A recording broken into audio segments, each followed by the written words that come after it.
Hello to all my dear followers. I want to welcome you to a new chapter of the fanfic What If Naruto Mastered All of Minato's Jutsus. Always remember to hit the like and subscribe buttons if you want the next chapter. Without further ado, enjoy. Naruto was walking down the hall towards the daimyo throne room. Today would be his first day as a Gordian. He was soon inside the throne room where he saw the remaining 10 Gordians. He had met all of them. They seemed rather nice except for the top 4 who seemed rather stuck up. After a few moments the daimyo stepped in and Naruto along with the other Gordians all bowed down. After sitting on the throne the daimyo said, "Welcome to capital Naruto, I hope your time here will be well served. All of you resume your duties, I shall have a talk with Naruto here in private." The other Gordians nodded before they jumped up to their own positions. The daimyo then stood up before hugging Naruto and saying, "It's so good to finally meet you, my boy. It's been a long time since I first met you." It's only been a month, daimyo-sama." Naruto answered in shy voice, not knowing how to react. "Not like that, I met your father and mother when she first had her baby bump. After all, me and Minato were great friends. In fact, the Kushina's ultrasound was done in this very castle. We even had contracts ready for marriage between my daughter and you." The daimyo said.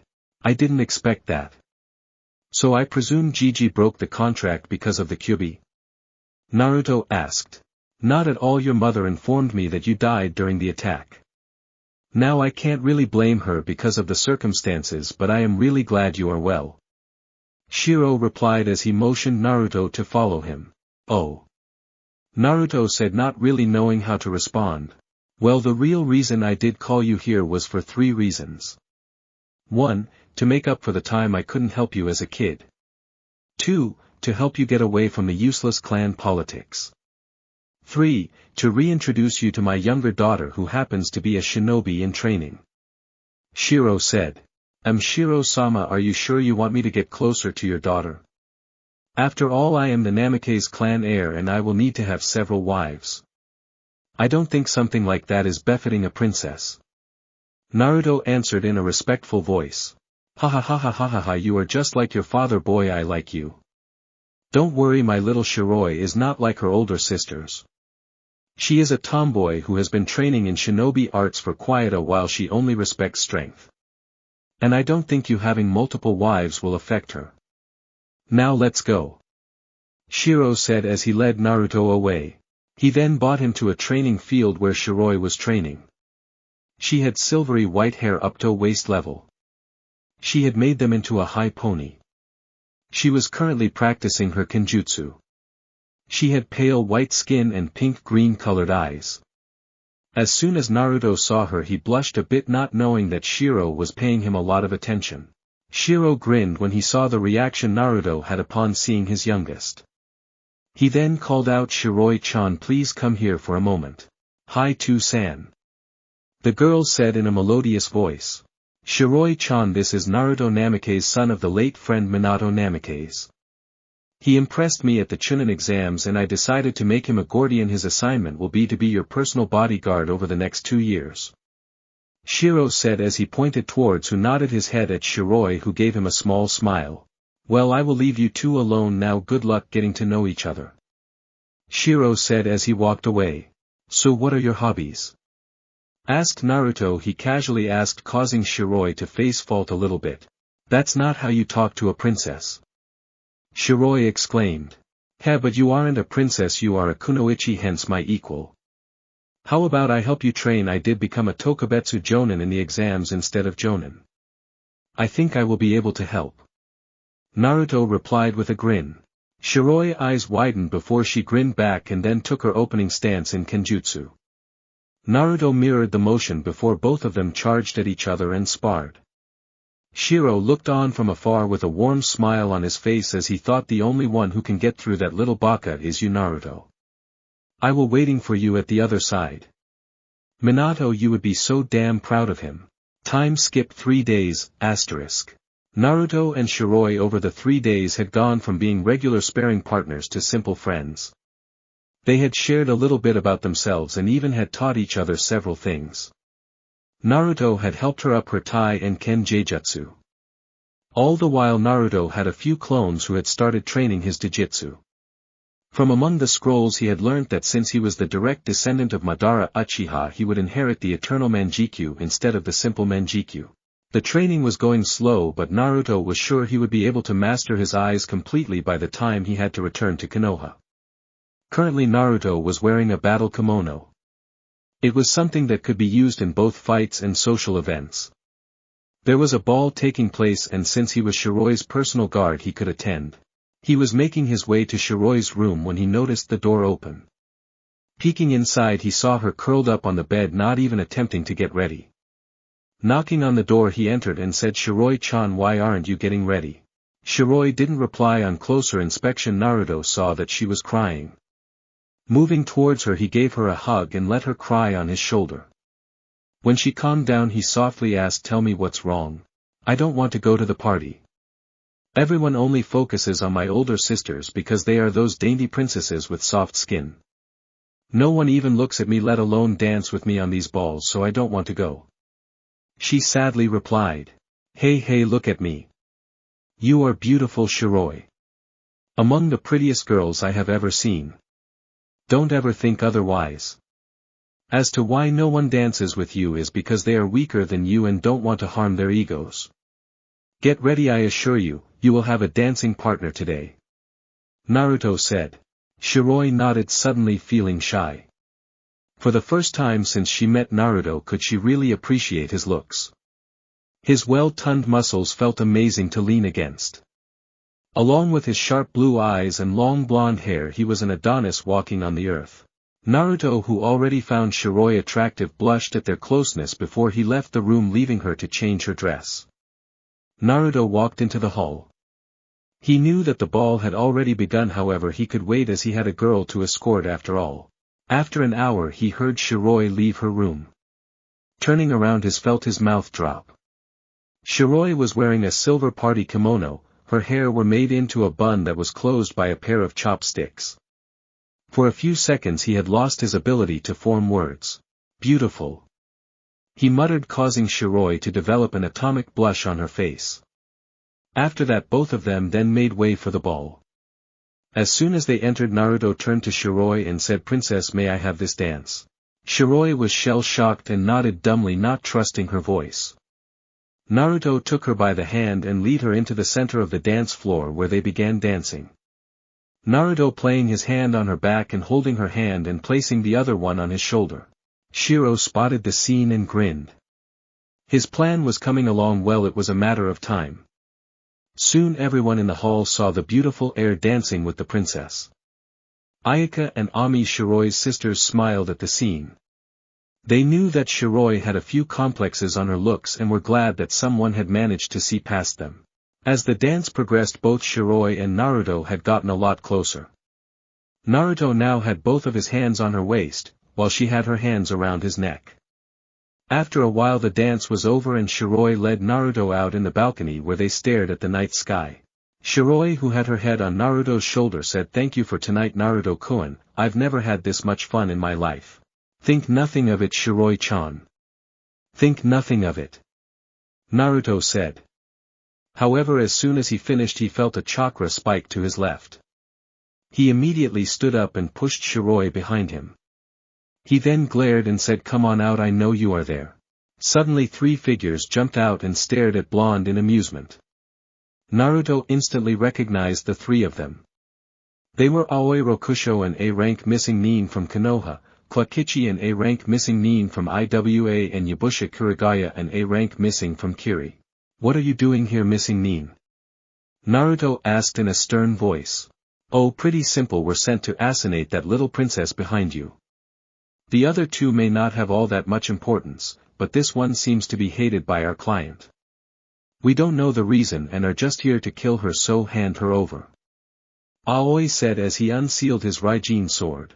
Naruto was slightly worried he may be able to handle a lot of low-level opponents, but taking on 3 high A-rank jonins was gonna be tough. He however knew one thing: he had to protect the currently defenseless Shiroi from harm. He let go of Shiroi's waist before stepping forward and cracking his neck. He then unsealed his whole sword and removed his seal before activating a fully matured Sharingan with 3 tomos spinning wildly in each eye. Pointing the sword at the 3 missing nin in front of him, he said, "You will not be harming Shiroi-chan when I am around. Let's begin, Kai." He said as all his restriction seals were removed. He disappeared in a burst of speed and said Itoriu multiple single slash.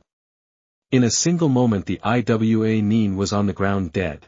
Aoi and Yabusha both growled at the blonde and charged at him at the same time. Naruto, using his Sharingan, had managed to keep up with both of them.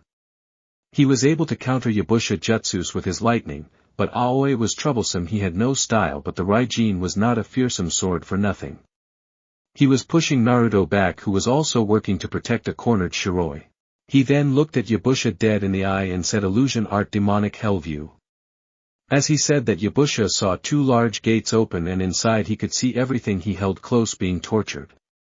He screamed a little and was about to cancel the illusion when he felt a sword going through his heart.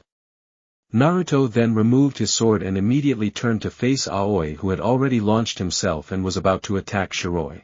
At that moment Naruto felt helpless and desperately tried to reach Shiroi. Just when he thought it was going to end, he disappeared into a void before appearing right in front of a striking Aoi. Before Aoi could react, Naruto made a harsh slash and cut Aoi's head off. He then resealed both his blade and the Raijin before he panted and looked at the reflection of his eyes. He had awakened his eternal Manjikyu Sharingan. He sighed before deactivating it. He would train with it later. Naruto then turned around and was instantly hugged by Shiroi. Naruto, after calming her down, took her back inside after sealing the bodies of the missing nin. Shiro thanked Naruto profusely for saving Shiroi, but Naruto waved it off as something he would do for anyone. The other Gordians approved of him and began showing their respect. The daimyo then sent Naruto to rest as he had fought a long and hard battle. Time skip 1 year. It had been a year since the party. Naruto and Shiroi could hardly be seen separated from each other. They trained together and in their free times just sort of hung out with each other. Naruto had told her all about himself, his earlier life, his skills, and whatnot. He had also told her of Samui and the Clan Restoration Act. Both of them had fallen for each other but still hadn't found the courage to admit it. Shiro and the other Gordians knew all about it and could only sigh at the shyness the 2 teens held. Naruto had progressed amazingly over the year. He had managed to complete the 4 season in his Uzumaki Ken Jutsu and had started dual blade style for his Itoriu. He had mastered 30 of the 60 jutsus Hiruzen had given him. His taijutsu had become much more efficient thanks to inter-clone tournaments. He had discovered the full extent of his Manjikyu Sharingan and had mastered 4 of the 8 abilities he had. Thanks to better control, he was now able to use his chakra chains for longer. Overall, he stood at an impressive mid to high Jonin level without his Sage mode. He knew that by the time he returned he would at least be elite Jonin level or in a rare chance an S-rank nin. He had kept constant contact with his first love Samui through his summons and they regularly exchanged stories of their lives as Gordians. Naruto in his letters had told her all about his feelings for Shiroi. Samui had approved of her, which made Naruto happy since the only reason Samui had allowed him to enact the Clan Restoration Act was that she would choose the girls. Currently he was in a dilemma: how the hell do I tell her? Second year. Naruto was making way through the castle thinking about ways in which he could confess to Shiroi. For some reason he found himself reluctant to confess to her. Whenever he would try, his heart faltered. It was like something was unconsciously telling him to stop. He then decided to go and mediate a little. Maybe even enter his seal and talk to the Kyubi. It was about time for it anyway. As soon as he was free from his shift he made way to a waterfall before removing his shirt and sitting under it in a seiza position. He then closed his eyes and began his meditation. It was after 20 minutes that he felt himself be pulled and didn't resist. He then felt himself black out. When he reopened his eyes he found himself in a sewer. He shrugged before he started walking, his instincts guiding him. Soon he reached in front of a giant cell. Inside he saw the giant figure of Fox with 9 tails. It was apparently sleeping. Naruto stretched a little and called out, "Oi Kyubi, wake up, we need to talk." The giant fox opened a solitary eye and looked at Naruto before saying, "Ah, it seems that my container has finally decided to visit." "What do you want, brat?" "Me just wanted to talk and get to know you. I already know that what happened that night was because of the masked Uchiha. So I don't blame you for everything that happened to me." Naruto answered with an uncaring shrug. The fox was inwardly shocked. Normally people would use their power to control him and seal him. He would always be blamed and judged. Now in front of him stood the second ever human who actually saw him not as a monster of destruction but a living being. "What do you want to talk about, human?" Kyubi asked. "What is your name?" asked Naruto. "Why do you want to know?" asked Kyubi. "Well, you are a living being. I presume Kyubi is just a title. So what really is your name?" asked Naruto in a curious tone. "Is this the one you spoke of, father? Someone who wouldn't discriminate against us?" Kyubi thought before he answered. "My name is Kurama Kit," he said. "Yash, my name is Naruto Namikaze. Nice to meet you. I hope you don't hate me for having the eternal Manjikyu Sharingan." Naruto finished sheepishly. He really is different. Kyubi thought with a sweat drop before he replied. "So far I have no reason to hate you. I really hope you don't give me one to hate you." Kurama replied. "Yash, that's good. Now I am sure that you must have gotten tired of seeing the same dull surroundings. Hey, race to make it up to you," Naruto said before he closed his eyes and began focusing. A few minutes later the water and the sewer disappeared and a grassy plain, with a dense forest and a lake. Even Kyubi's cage had disappeared. The seal had appeared around his neck in the form of a leash. Kurama looked around a little wide-eyed before he smiled a true smile and began to shrink until he was the size of a big horse. He looked at Naruto and said, "Thank you, Kit. No problem at all, however there is something I want. In change for that I will let you access my senses as well." Naruto replied with a smile of his own. "What do you want to deal in, Kit?" Kyubi sounded a little apprehensive. "Oh, I want you to be a father figure to me. You've got experience and you know all about my life, so it should fit. You also helped me heal when I was a kid. What do you say?" Naruto asked. Kyubi looked on completely dumbfounded before his tail surrounded Naruto and hugged him. Kurama then said, "I'd be more than happy to fulfill that role, Kit. Also, now that we have made contact we can mentally talk as well when you are awake. You want to talk about anything else?" "Yeah, I wanted to talk about myself a little bit. You see, I am sure you know that I have to go through Clan Restoration Act. So far I only have one girl I love. There is a second one, but for some reason I am unable to confess to her." "Any ideas why?" asked Naruto. "I can answer that. It's because of your Namikaze genes. In history the Namikaze clan were known as the Loyal Knowledgeables. Despite not having any Kekai Genkas or special talents, they had brains and bodies that absorbed knowledge like a sponge does to water. It was because of that the clan was feared, and like the Uzumaki clan it was feared. It was wiped out by a large contingent of Mist Nin with just a few survivors. One of them happened to be your grandmother, since I am sure you and your father got your eyes from Madara team. Apart from the knowledge part, the Namikaze were known to have just one lover each. They never had the heart to take more than one, as on a subconscious level true love happens only one time. In your case you have already found yours, which is why you are unable to confess to that princess," Kurama stated in a lecture mode tone of voice. Saka. So it means I won't be able to enact the Clan Restoration Act because of my genetics. That's nice, it does save me a lot of trouble. Anyway, thanks for that, Karatu-san. I will talk to you later. You enjoy the rabbits and fellow foxes in the forest," Naruto said as he disappeared. Kurama stared at the spot where Naruto was at before he shook his head and ran off into the forest, all the while having a goofy smile on his face. Maybe this one will be different, he thought as he galloped into the forest and ripped a few rabbits to shreds. Konoha, Kushina, Itachi, and Hinata were walking back to Konoha with 2 white heads accompanying them. "You know, I am glad that May agreed to let us stay in Konoha. I couldn't have beared staying away after we just got together. Mangetsu said as he smiled at Kushina while he snaked his arm around her waist. I am happy to. It's good that the war is now over and the mist has joined in the deal. I only hope that Naruto approves of us when he sees us. Kushina said as she muttered in the end. Don't worry, he will. Naruto is good and understanding boy. It may seem that he is aloof, but he does care a lot about you. I am sure he will be fine with it. Itachi said as he placated Kushina's fears. You are right, Databane. Let's hurry back, I want to introduce Mang-kun to everyone. Kushina said as she grabbed Mangetsu's hand and rushed back to the village. Leaving behind Suigetsu, Hinata, and Itachi. There they go again, at least he chose someone as strong as him. Though it is funny seeing someone with the monikers of the Devil's Second Coming and the White Death being so whipped by someone. Suigetsu commented with an amused smirk as he saw the redhead controlling his brother. Yes, but you are forgetting that the person who has him whipped has the monikers the Red Death and Beneheim. It kinda makes them feel like a natural couple. Hinata said with a giggle. You got that right.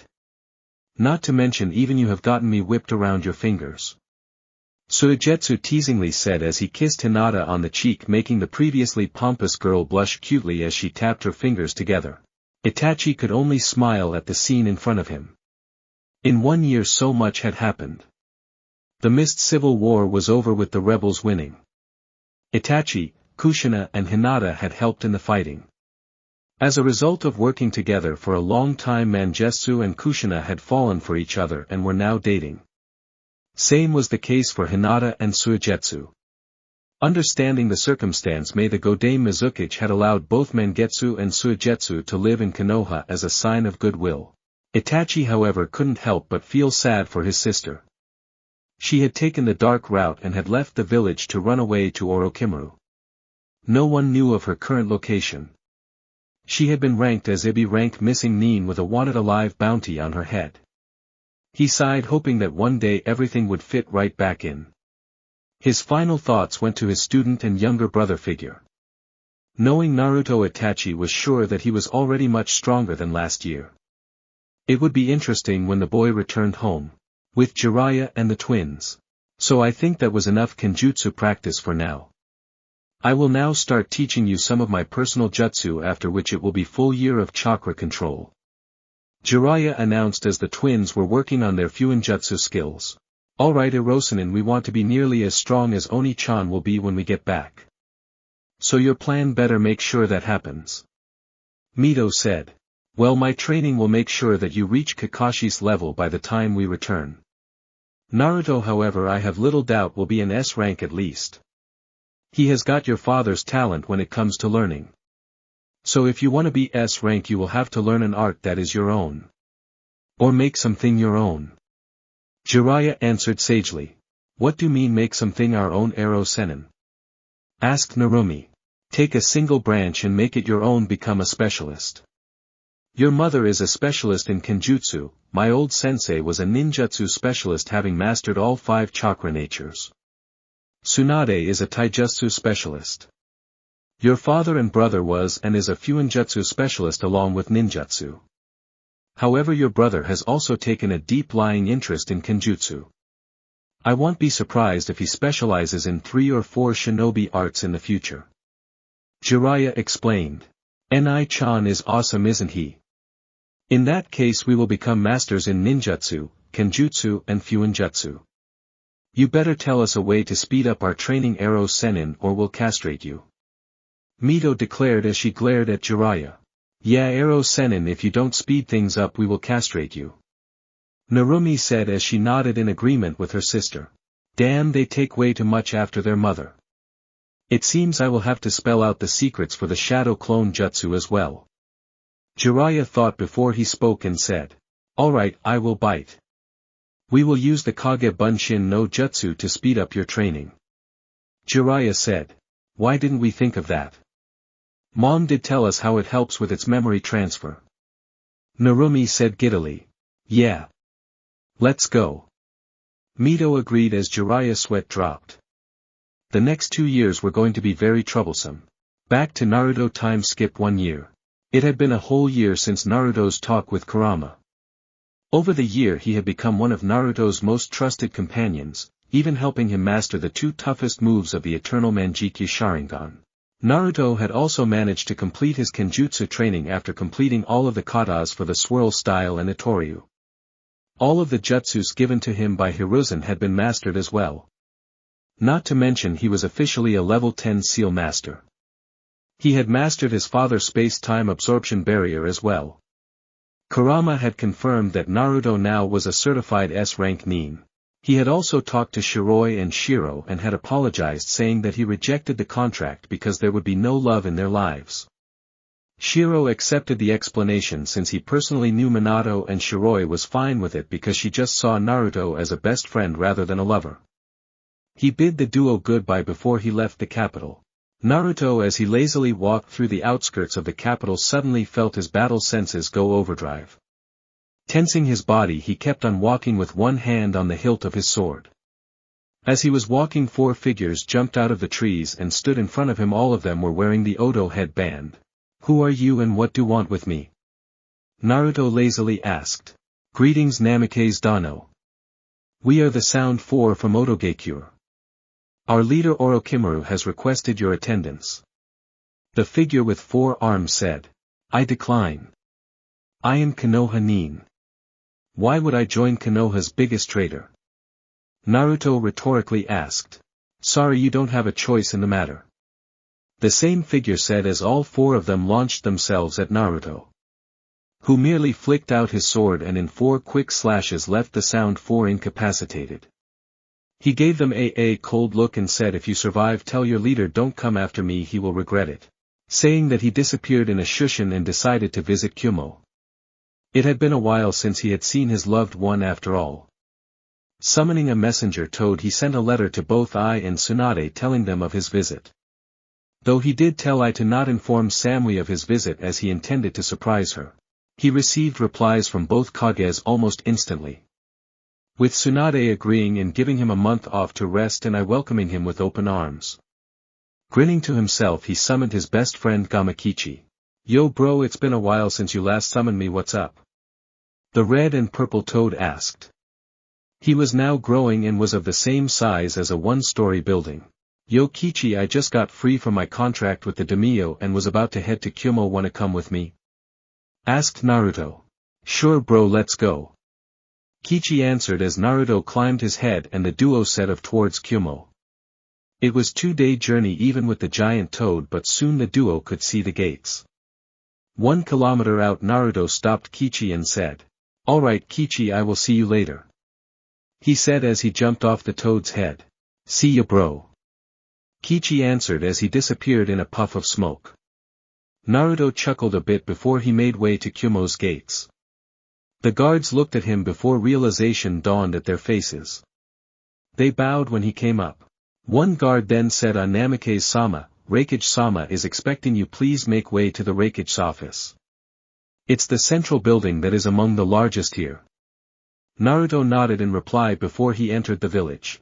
After a few minutes of walking he reached the Reikage building and jumped, opting to enter through the window rather than the door. Sitting on the sill he said, "Good day Reikage Dano. Somehow I saw this coming, you have a mischievous side don't you?"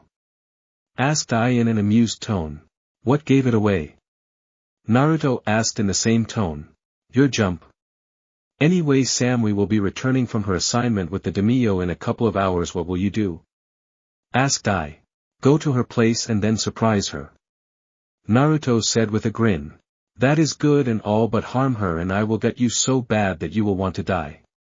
Are we clear?" I said as he leaked a little key. "Crystal. Now can I get the keys?" Naruto replied as he scratched the back of his head. "Here you go," I said as he threw a pair of keys at Naruto, who grabbed them and jumped out the window running towards the address that I had given him. About 2 hours later a tired Samui made her way towards her apartment. She had delivered her report and wanted to rest. However, more than anything she needed Naruto's massage again. God, she missed his touch, his very presence. Maybe I should visit Konoha, she thought as she reached her apartment and found it to be unlocked. Narrowing her eyes and drawing her sword out she quietly entered her apartment. As soon as she closed her door she felt two arms come onto her shoulders and give them a small squeeze. She immediately recognized the touch as Naruto's. After all, no one could have the perfect mixture between softness and firmness. She dropped her sword and leaned back, already knowing who it was. Naruto pushed Samu's now waist-length hair to her left shoulder as he softly kissed her on the neck. His hot breath along with the warmth and softness of his lips caused the girl to shudder. He turned her around and both of them stared into each other's eyes. To Naruto it seemed that the girl had grown even more beautiful. Her body had become even more developed, with Samui having breasts second only to the likes of Tsunade. Samui was of similar view when she saw Naruto. Naruto leaned in and gave her a passionate kiss, displaying all of his emotions that had been bottled up because of the distance between the two lovers. Samui wrapped her hands around neck and returned the kiss in tow, deepening it. They soon broke the kiss, leaving behind a spit bridge. Naruto then placed his forehead on hers as both of them closed their eyes and took in each other's warmth. After a few minutes Naruto said, "I missed you, Sam-chan. I missed you to Naru-kun." She replied, "Come on Ui-chan, you promised," whined Naruto as he followed Samui, who was huffing and had her arms crossed. "No, it's not cool," Samui answered.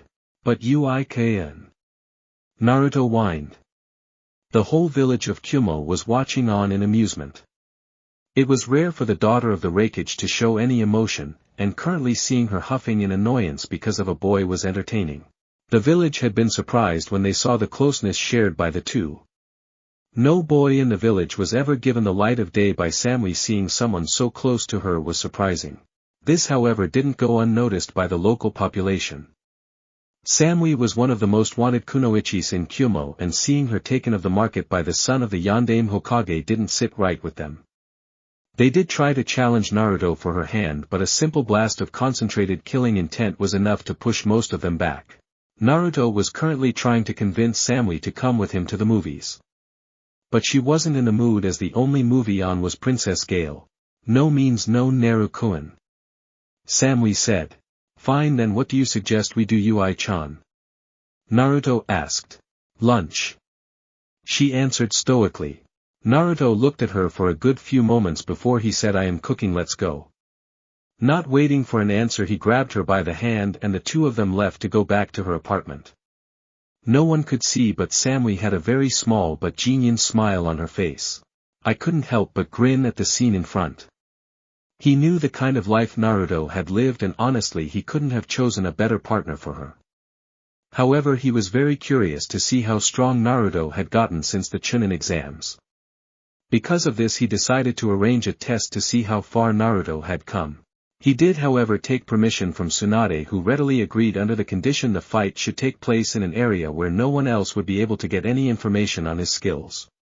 He then called his secretary and said, "Mabui, get me B. in Konoha." "I can't believe it," Kushina muttered as she sat in front of Tsunade at the hospital. "Well, that's how it really is.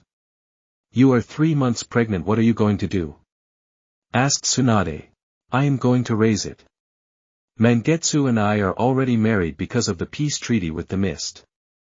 I love him just like I loved Minato all those years ago. Both of them were perfect," Kushina said with a small smile before standing up and going back to Uzumaki Estates. Once inside, she sighed a little as she felt the slight emptiness. Her daughter still had over a year of training left, while her son had been granted a few traveling rights and was sent to Kumo to act as an exange nin for a time being. He too would be returning in 1 year. She soon spotted Mangetsu, who was sitting and reading a scroll.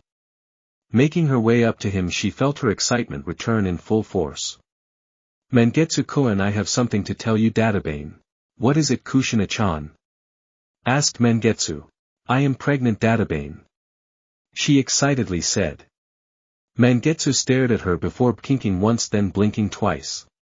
He then jumped up and excitedly asked, "Does that mean I am going to be a father?" "Yes, it does, Databane," Kushina answered, her excitement dripping in. Mangetsu at this point couldn't handle anything and jumped at Kushina while lifting her into the air while spinning. After a few spins, he put her down before planting a passionate kiss on her lips.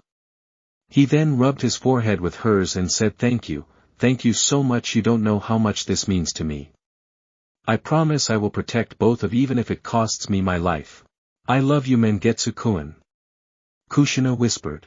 I love you to Kushina-chan. Mangetsu said as they hugged each other. From afar both Suigetsu and Hinata watched the scene with a smile adorning their faces. You know, I am kinda glad that Nissen finally found someone meant for him. His life has been was too hectic. Suigetsu commented. I agree, even Sensei has had it tough from the death of the Yondaime to abandoning Naruto to coming back and trying to earn his trust back to even helping me learn the importance of being in a team and family. Hinata said before both of them went silent and looked on ahead. Elsewhere, Itachi and Jiraiya were seen to be sparring at high speeds. Alright, that's enough, Itachi, you have been progressing well. Let's take a break. If you keep progressing like this we can have it done in 2 months' time. Thank you for your help, Jiraiya-sama, this will help me immensely. Itachi replied. Though I am curious, why are you learning Sage Mode and training with Kurenai these days? Asked Jiraiya. I overused the Manjikyu Sharingan in our long-term mission in the mist. My body needed healing and not on the ordinary level. Because of the overuse I have been losing my eyesight. Tsunade-sama suggested me to learn Senjutsu here from you. I have also arranged for a pair of eyes for when I get blind. I am training with Kurenai to bring up my illusions even without the Sharingan. I am also training to gain versatility to go back on when I lose my Sharingan. Itachi explained. Why don't you use those eyes? Asked Jiraiya. You know he killed the clan by going mad due to his power, I can't take the risk. Also those eyes were stolen from where I sealed them. Itachi said with a sigh. Mikoto, who was listening from a distance, felt her eyes widen at her son's plight. She jumped and landed in the clearing, making both Itachi and Jiraiya turn to her. She looked at Itachi in a stern way before moving and bonking him hard on the head. You insolent idiotic baka, what the hell were you thinking hiding that information from me? She roared. Itachi pouted before looking down and saying, I didn't want you to worry. I know how hard Sayuri's defection hit you hard, so I wanted to avoid giving you extra headache. Mikoto's eyes softened as she hugged Itachi and said, you could never burden me. Now I have the Manjikyu Sharingan as well, and since you are better at using it effectively, I want you to take my eyes. No, that will leave you crippled, Kachin. You have your career to worry about as well. Itachi strongly replied. Before Mikoto could reply, Jiraiya cut in and said, how about exchanging your eyes? Itachi can take Mikoto's and Mikoto can take Itachi's, that way both of you will be fine. Both the Uchihas looked at him once then twice before giving him their usual HN. Mikoto then turned to Jiraiya and said, where are Mito and Narumi, are they doing well? I don't really know, I sent them to the Slug Realm for them to train with their summons for 4 months. After I sent them, Tsunade called me in for training Itachi and here I am. Jiraiya answered. Both Uchihas nodded before disappearing and going to the hospital to get a surgery booked in. Jiraiya then took out his notebook before giggling, perversely muttering about some important research after a long time. Back with Naruto. Naruto was humming softly as he stood in Samua's kitchen cutting down the vegetables for the food he was about to cook. He was currently in his civilian wear with all of his equipment inside the storage seals on his body. Samui then came out of the room to find a nice scent of food in progress. She was currently wearing one of Naruto's shirts and a baggy trouser. She walked up to him and hugged him from the back, taking in not only his scent but also the scent of the food. Naruto blushed red when he felt her more than ample breasts touch his back. His blush was something that Samui caught. She then smirked a little before moving towards his neck and giving him a lick that sent him shuddering. She then moved her mouth to his ear and said, you smell very nice, Naru-kun. Before she nibbled on his ear, making the poor guy go tomato red. Naruto then shook the blush of his face before keeping the vegetables down. He then turned around and took Samui into his hands and pulled her in close. He stared into her blue eyes before leaning in and kissing her softly. The kiss materialized into a full-on makeout session. After a few minutes, Naruto broke of the kiss before he put Samua's hair onto the side and then proceeded to kiss her bare neck. Samui moaned in pleasure when she felt his lips on her neck with his warm breath teasingly caressing her. He then broke of the kiss and once again stared at her, his eyes warm. Samui blushed when she saw the look of loving in his eyes. He moved his lips towards her ear and said, "I love you, Samui-chan." He then proceeded to nibble on her ear before beginning to kiss her again. However, they were forced to stop when the door was knocked. Naruto looked at a blushing Samui and said, "We will continue this later." "Cool," she replied, trying to fight back her blush. Naruto smiled before kissing her once more. He then proceeded towards the door only to find Killer Bee having standing there with a stupid grin on his face. Bee was someone Naruto had come to respect over the last week. He usually hung out with Bee whenever Samui was busy. "Yo Bee, what you doin'?" asked Naruto. "Fine, oh blonde bro." Bee replied in a rapping manner, making Naruto grin. He found the man's rapping funny rather than annoying. He for one knew that it was a way for him to deal with the mental pressure that the path of the shinobi brought. Naruto himself found solace in cooking and recently painting. "What can I help you with, Hachi?" Naruto asked with a smirk. "Wanna spar? It would be good to test your skills against someone far." Bee rapped. "Sure, but how about tomorrow? I am cooking after all." Naruto replied with a smile.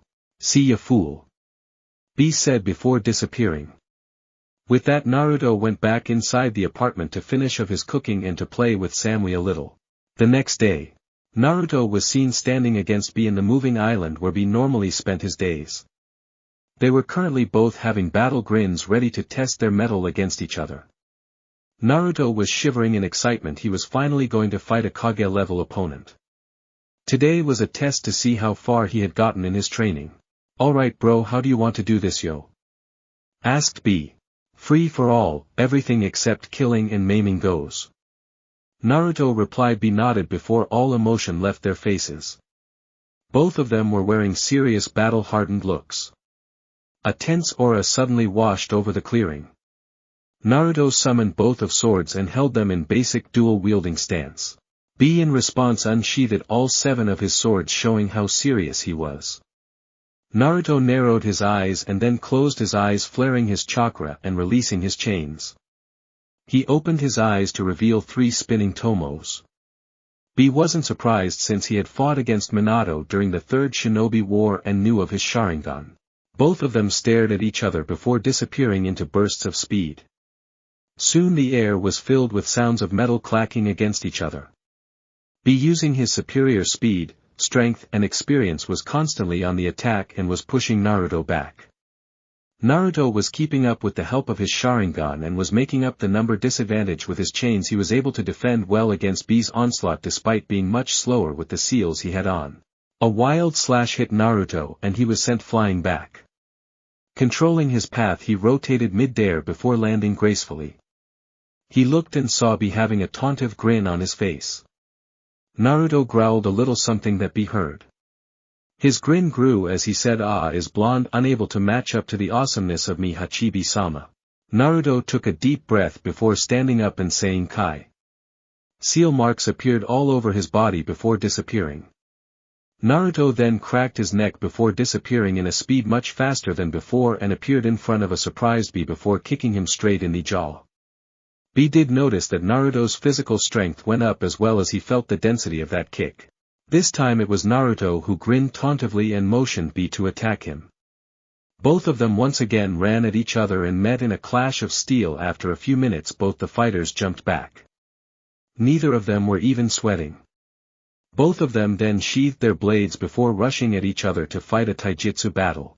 During the battle Naruto did learn one thing: if Bee was strong in kenjutsu, his taijutsu is his speciality. He was literally tearing through Naruto in taijutsu. Then a 3-punch combo hit Naruto and he was forced to fly back. Once again landing on his feet, Naruto wiped the blood of his face and said, "Damn, you hit hard, Bee. That's Hasabai-sama. And of course I float like a butterfly and sting like a bee." Bee rapped. "Well then I guess I will just have to get serious, won't I?" Naruto asked rhetorically. He then clapped his hands together and closed his eyes before opening them and entering sage mode. He then grinned at Bee, who returned the grin as he felt the spike in Naruto's presence. Naruto then said, "Let's dance." Both of them charged at each other once again. This time however Naruto was matching Bee blow for blow. Both of them were serious. Fist collided with fist, creating shockwaves that went through the forest. The animals inside themselves were avoiding the clearing because of the strength of the auras that B and Naruto were emitting. Naruto then used his superior defense to draw B in before using his double decapitation and sent B flying into a tree. Naruto was panting slightly. B's taijutsu was amazing. Naruto was sure he could have taken on Guy when he had the gates open spectacularly, since he knew B wasn't using his Biju chakra. Yo Tu-san, any idea how to counter his Biju power? I for one am not going to use Susanoo. The Eternal Manjikyu Sharingan is my trump card in case that I am out of options. Naruto mentally asked. I think a combination of the Hiraishin and the space-time absorption barrier should be enough. That's all I will say, Kit. Kurama answered. Naruto mulled over the idea for a few moments before he understood what Kurama meant and mentally grinned. However, he soon felt a rather oppressive aura. Turning to B, Naruto saw that he was entering his Biju beast mode. Sighing tiredly, Naruto took out the tri-pronged Hiraishin kunai before creating the shadow copies ready for the flash step. However, before they could continue, I landed in between the two of them with his lightning armor on. Isama, how can we help you? I came here to stop your little spar, it's going out of control. When I authorized a spar, I didn't think you'd reach for those kunai or he'd reach for his Biju. The fight is over and is a draw. I announced. But bro, it was just getting good. B whined but was shut up when I bonked him on the head. Naruto then sighed before exiting Sage mode and dispelling his kunai clones. He then picked up the original before flashing away. I then turned to B and said, so how'd you rate him? He is at elite Jonin level in his base form, and with Senjutsu he is most definitely an S-rank meme. Being honest, we have it lucky that he is an ally and someone who is in a serious relationship with one of our top kunoichis. B replied, his voice uncharacteristically serious. Meh, that is what I expected. I guess then I should tell him and Tsunade about the Jonin exams coming up in 2 months. I said. He is more than ready, and I know this figed wasn't us going all out, neither of us used ninjutsu. B stated. How interesting. I mused before leaving. The next day. It was early morning and we find Naruto and Samui peacefully sleeping together. Naruto had his hands protectively wrapped around her waist while Samui had her face in the crook of her neck. Their sleep, however, was brought to an end when their door was knocked. Samui groaned at the sound and reluctantly left the warmth of her boyfriend and fiancé before grumbling and moving towards the door.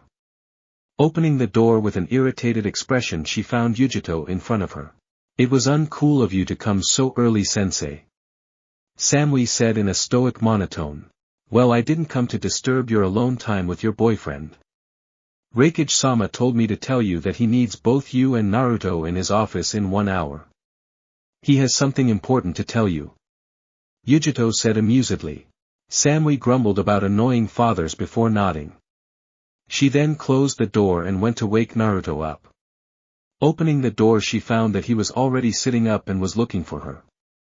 She sighed before moving back to the bed and snuggling up to him.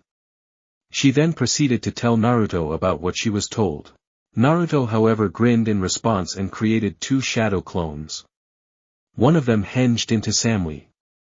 Naruto then sent both of them to the Reikage's office while he himself rotated himself until he was on top with a blushing Samui under him. He smirked before lowering down and kissing her on the nose before proceeding to kiss her on the lips. As Naruto and Samui had their intimate moment, the shadow clones made their way to the tower where they were informed of the upcoming Jonin exams.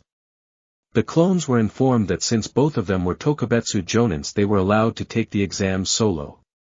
He then informed Naruto that Tsunade had already been informed and that he would be allowed to use the training grounds for his practice. LLL nodding in thanks, both the clones left before dispelling and sending the memory to the original, who stopped the makeout Zion for a moment before revealing the conversation to Samui. After that, both shrugged before continuing their activities. It had been 2 months since Naruto had learned of the Jonin exams. He had spent the time sparring with Samui and her teammates.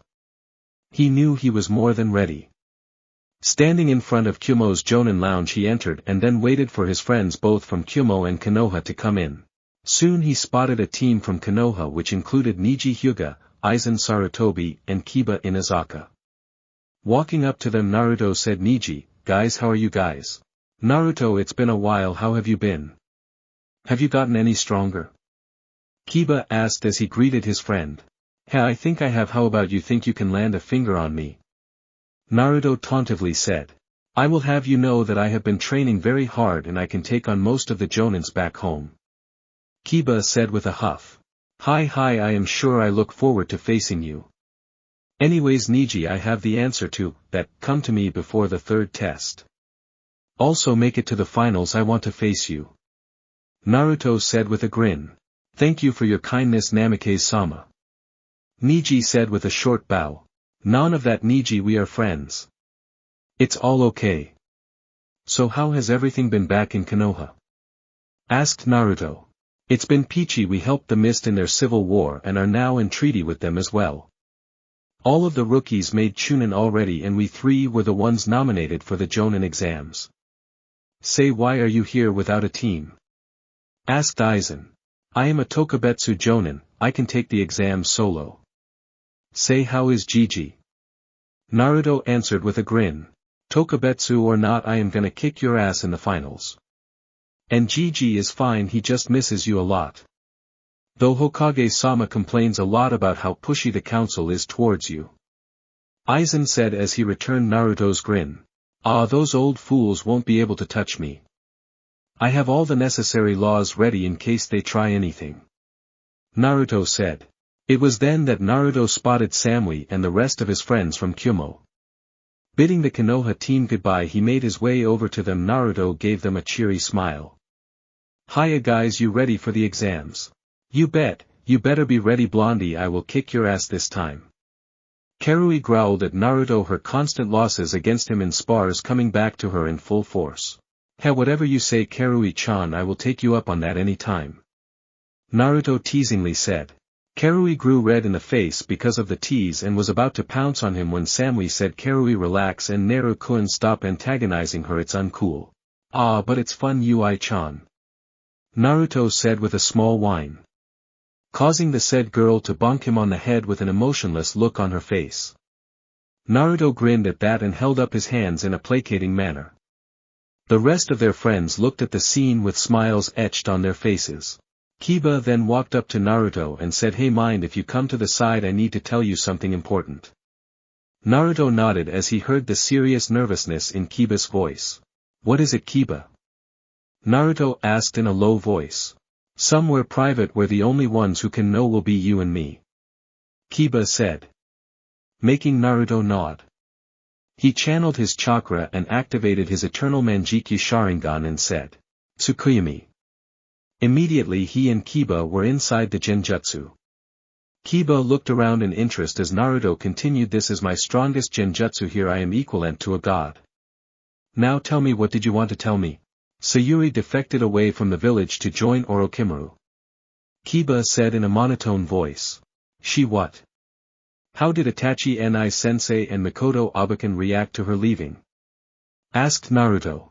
I know Itachi didn't outwardly react, but he was sad and disappointed, but Mikoto-sama cried like a lot. All of the rookie moms went to try and console her. Heck, I even went as far as to fight her, but she almost killed me. Though I will bring her back even if it's the last thing I do. Kiba said with a sigh. Ho, and why are you so adamant to bring her back? Technically she is a missing nin and should be treated as such. By the way, when did she leave? Asked Naruto. Around a month after you left for the Guardians. And I kinda have a crush on her, so it was kinda obvious that I would try and bring her back. Kiba said. I see, well she must have gotten a lot stronger under Orochimaru. Though what I do depends on what the Hokage asks of me and what Itachi Nissen and Mikoto Oba-chan want me to do. After all, it won't be tough to fight her. Naruto said. Are you sure you'll be able to fight someone trained by one of the legendary Sannin? Asked Kiba. Kiba, I fought the 8-tailed Biju 2 months ago and came out alive.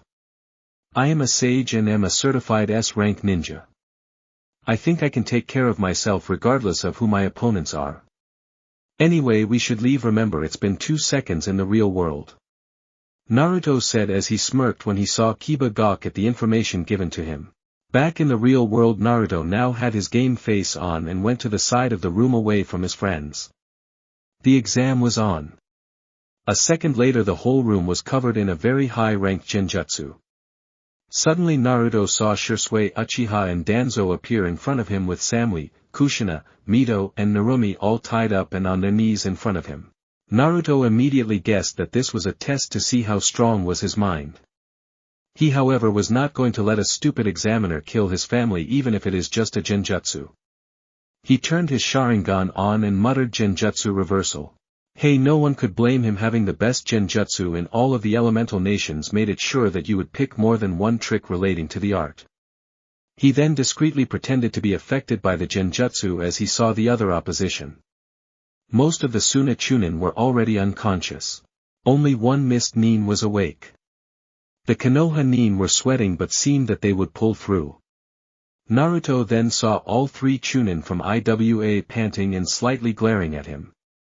He slightly smirked at them knowing that they would try and attack during the second part of the exam. He then turned his attention to his fiancée and was immediately worried she was sweating profusely. The rest of the Kyumo Jonin hopefuls were slightly winded but Samui looked that she'd been through war.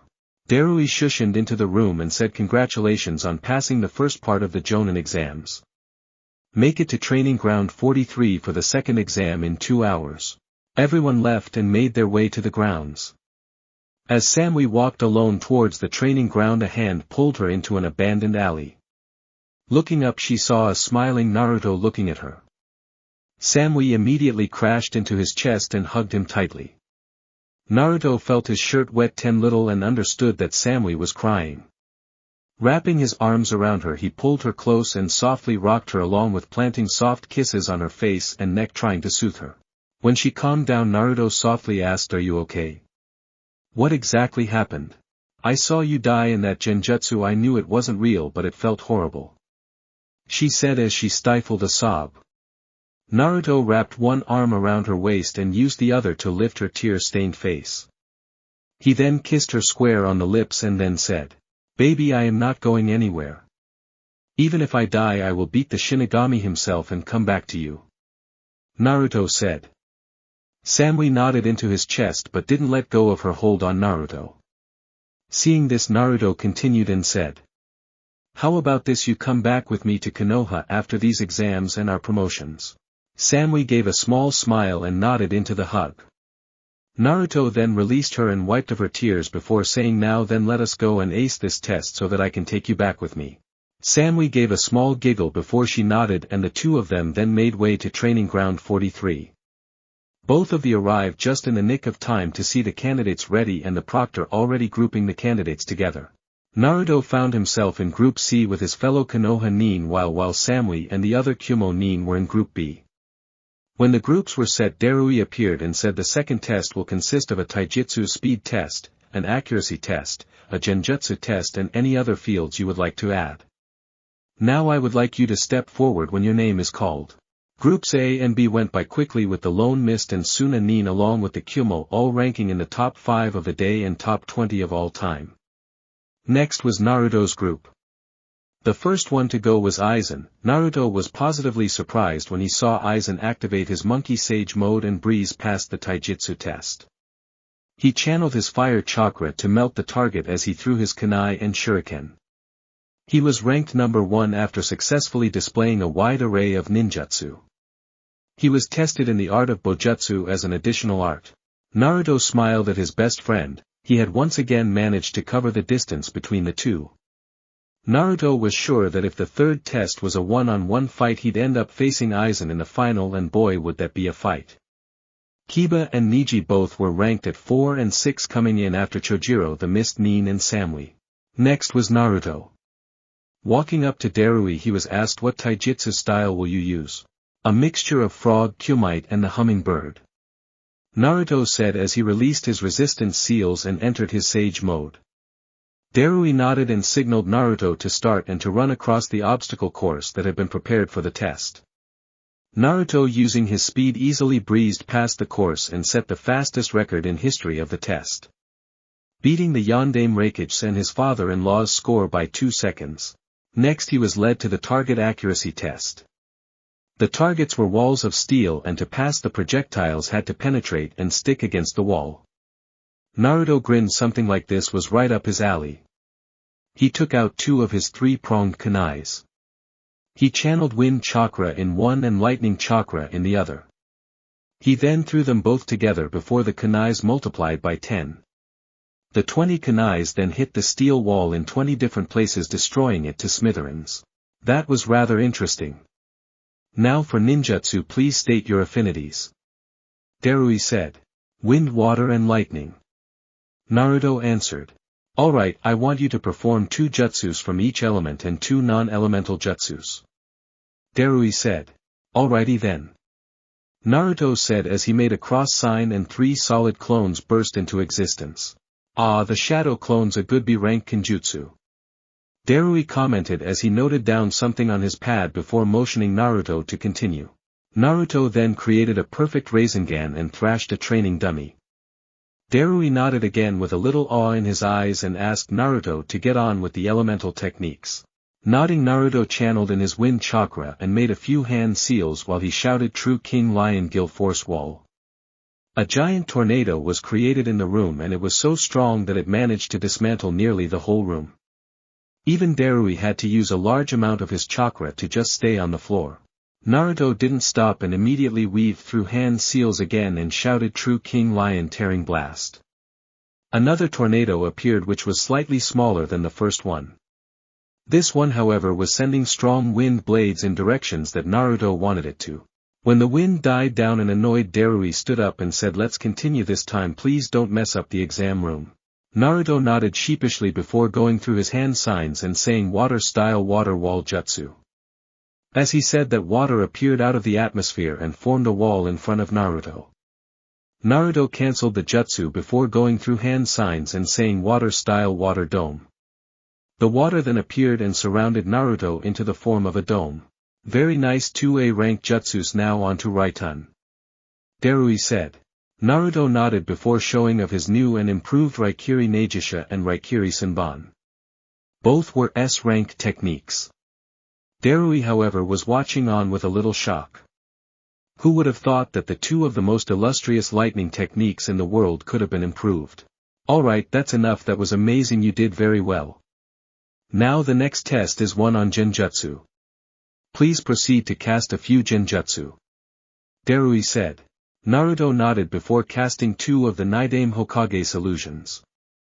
The Bringer of Darkness and the Solar Flare. Darui had a bad headache after instant darkness and then a bright flash of light.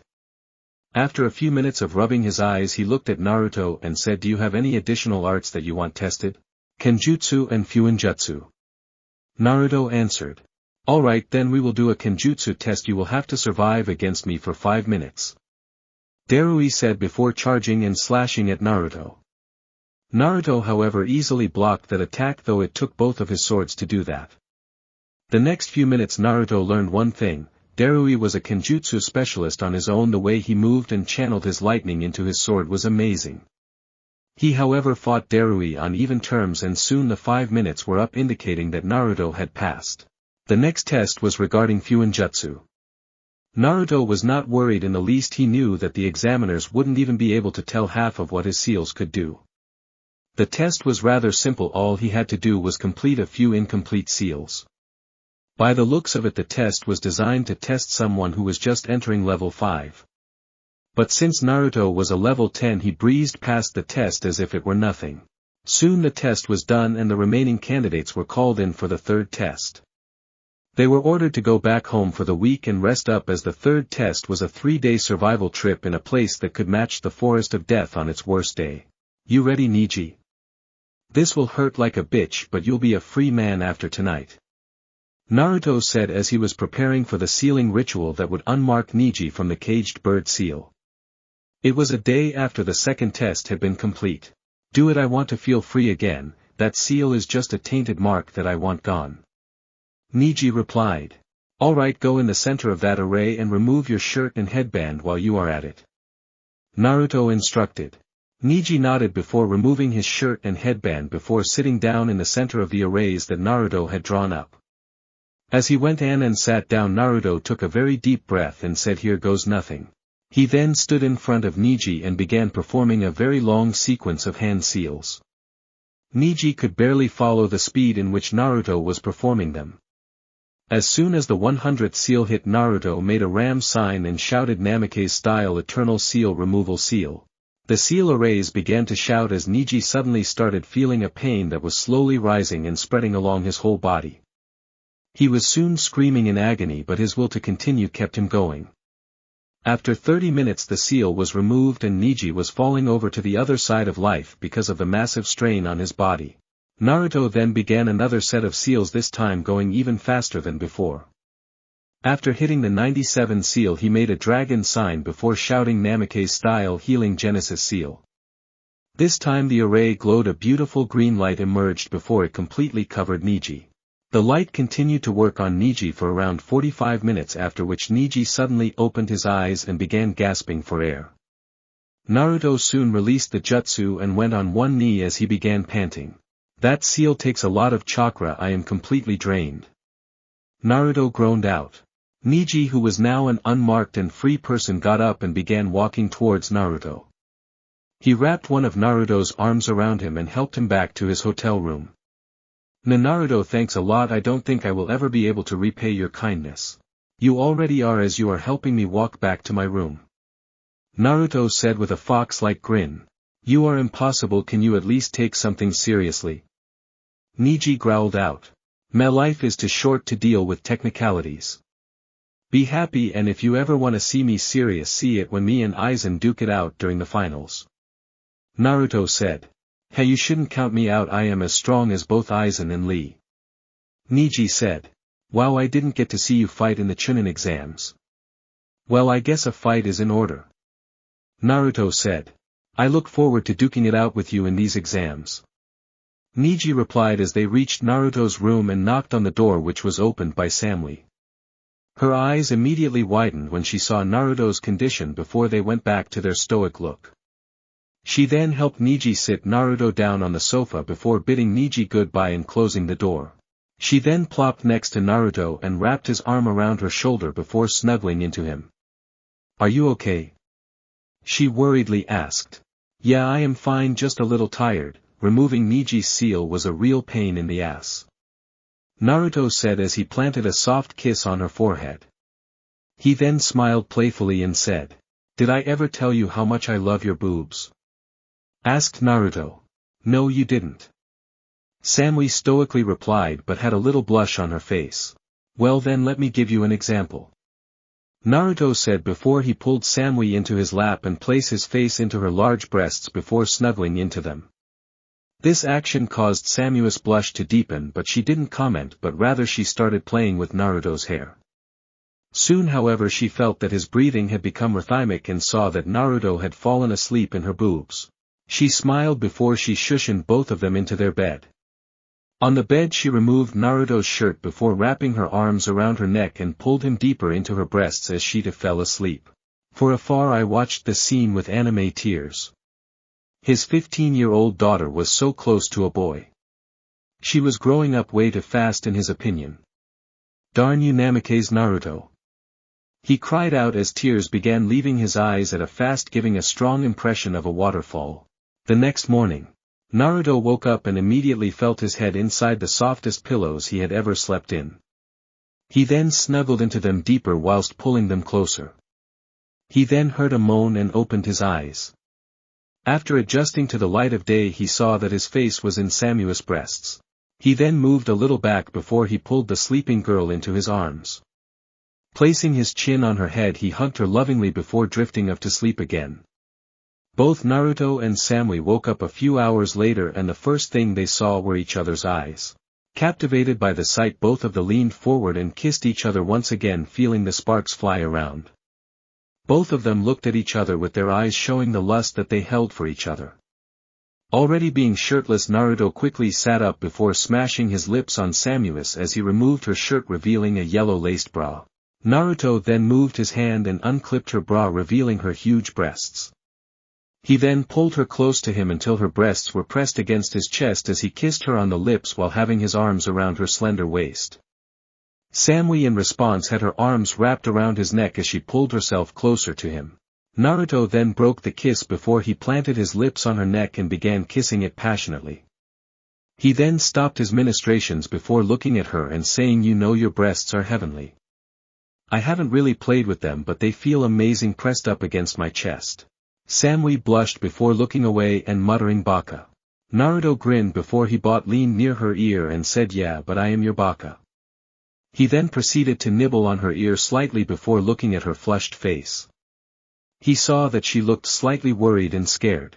He leaned in and said, "Don't worry, we won't go any further if you are uncomfortable. I am willing to wait for you, Samui-chan." She smiled at him before leaning in and kissing him on the lips. He then laid back down while Samui with him to his side. She used his hand as a pillow as she pushed her breasts against his sides. Naruto was softly stroking her hair as he hummed a happy tune. She loved the feeling she was experiencing. His light touches were full of love and made her feel special. Not to mention he always put her first and never asserted her to do things that she didn't like. "Naneru?" asked Samui. Naruto said, prompting Samui to continue. "I was wondering how will you convince Dad to let me go with you?" asked Samui. "I have a very decent idea." "Wanna go ask him now?" asked Naruto. It is 11 a.m. let's go." Samui said as she sat up and was about to move to the bathroom when she felt Naruto snake his arms around her waist. He then kissed her on the side of the head before saying, "Get dressed first, only I am allowed to see you like this," he said before he gave her boobs a squeeze while licking the back of her neck. Samui shuddered before Naruto let her go into the bathroom to get ready. Naruto then proceeded to get ready himself as he used a small water jutsu to wipe his body before getting dressed. He then got into his usual shinobi wear and waited for Samui to come out. Soon she arrived fully equipped and the pair shushined to the Raikage Tower. "Yo Igigi, how is the paperwork coming?" asked Naruto and soon dodged a small alarm clock that was thrown at him. "What do you want, brat?" asked I. "Nothing really, I was just wondering if my future father-in-law was having fun with his paperwork," Naruto cheekily answered before dodging another article thrown at him. "Brat, if you don't get out of here in 5 seconds I am going to pound you to the ground. I don't care if you are my daughter's fiancé or not," I growled, making Naruto chuckle. He had his future father-in-law right where he wanted him. "Since you are so keen on doing the paperwork, I am sure you don't want to know the answer to solving them, do you?" asked Naruto with a shit-eating grin. In a flash faster than the Hiraishin, I was in front of him and was violently shaking Naruto's shoulders while he shouted, "Tell me the secret to beating paperwork." "I, shake, will, shake, tell, shake, if, you, shake, promise, shake, me, shake, a, shake, favor, shake, that, shake, you, shake, will, shake, complete, shake, regardless, shake, of, shake, what, shake, it, shake, is." Naruto managed to speak in between eyes shaking. "Anything, I will do anything, just tell me the secret," I shouted as he stopped shaking Naruto. "Do you give me your word?" Naruto amusedly asked. "Yes. I will do anything you ask, just tell me the secret to defeat the Hell's Spawn," I shouted. "Ever thought of using clones? Despite lightning clones being weaker than shadow clones, I am sure you can get some lightning clones to work the papers for you," Naruto said with an amused grin as he saw the look of shock appear on Ai's face. Samui, who had been standing quietly, took out a camera from her weapon holster before capturing the shocked face of Ai in a picture. She however didn't keep the camera back, as if she was waiting for something to happen. And soon it was revealed what had happened. I started banging his head as he shouted, "Stupid, stupid, stupid." Samui, being the composed person, kept on taking the pictures with a stoic look on her face. I then looked at the pictures of the Sandaime Raikage and cackled madly before he shouted, "Take that, you bastard, I know how to beat the one opponent you lost it. Shove it into your ass." Naruto was snickering at the reaction and wondered if every Kage reacted the same way. He'd have to try it with the others soon. Specifically his friend Gaara, who had been sworn in as the Godame Kazekage. He had also heard that the rebels in the mist had won the civil war thanks to Konoha's intervention, he decided it would be fun to tell the Godame Mizukic as well.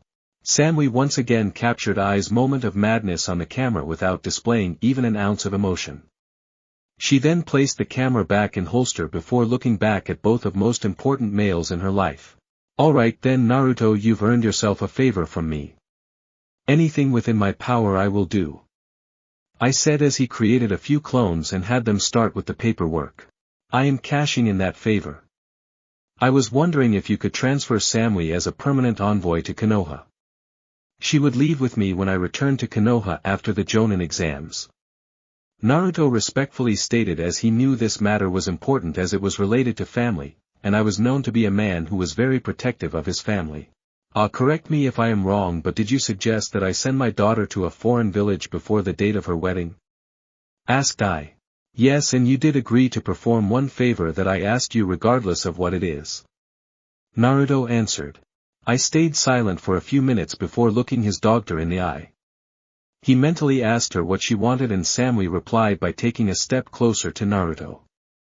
Naruto looked at that before he held one of Samui's hands in his own and softly rubbed the back of her hands. Getting his answer, I turned to Naruto and said, very well, I will send her as a permanent envoy. However, you need to get Tsunade to sign these papers. I am sure that I don't need to tell you, but if you make her cry I will kill you. He finished with a warning. Seriously Gigi, we have been together for years now, do you really think I will do anything to harm her? Naruto asked in exasperation. I opened his mouth to retort but couldn't find an answer. He knew how keenly Naruto had maintained his contact with Samui. He had told her everything that had happened during their time apart through letters. He doubted Naruto would ever make Samui cry. Alright fine, don't blame me, I did raise her after all. I am entitled to be worried about my daughter. Our statuses as Kage and Jonin cannot change that fact. I sighed. I know what you mean, but come on Gigi, you know us Namikes, if we fell in love we take it to the grave and do whatever it takes to protect our families. Naruto said with a small smile. I snorted before saying har day har har. You guys are impossibly talented along with loyal to the bone. It is a shame there aren't many Namikes around. Oh, you know we are a one-man clan. One trained Namikes is equal to a 1,000 fighters on the battlefield. Naruto said with a grin. Yeah whatever, get going brat.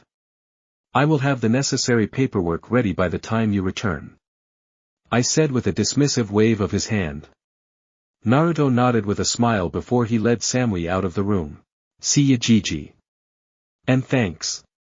Naruto said as he stopped and smiled at I before walking out with Samui. I smirked when he saw the smiles on both the kids' faces. These were moments which fulfilled your life. And he would be damned if he let the council screw this one up. With Naruto and Samui. See, I told you he'd agree to it. Naruto said with a grin. Yes. Samui said before looking at Naruto as if asking an unasked question. Naruto smirked. He knew exactly what Samui wanted to know and with a snicker said, we'll save those to show our kids how their maternal grandparent reacted to paperwork. You are already imagining kids? Samui stoically asked with pink cheeks. Naruto chuckled before wrapping his arm around her shoulders, opting not to answer her at the moment as they walked back to Naruto's room to prepare for the third test of the Jonin exams.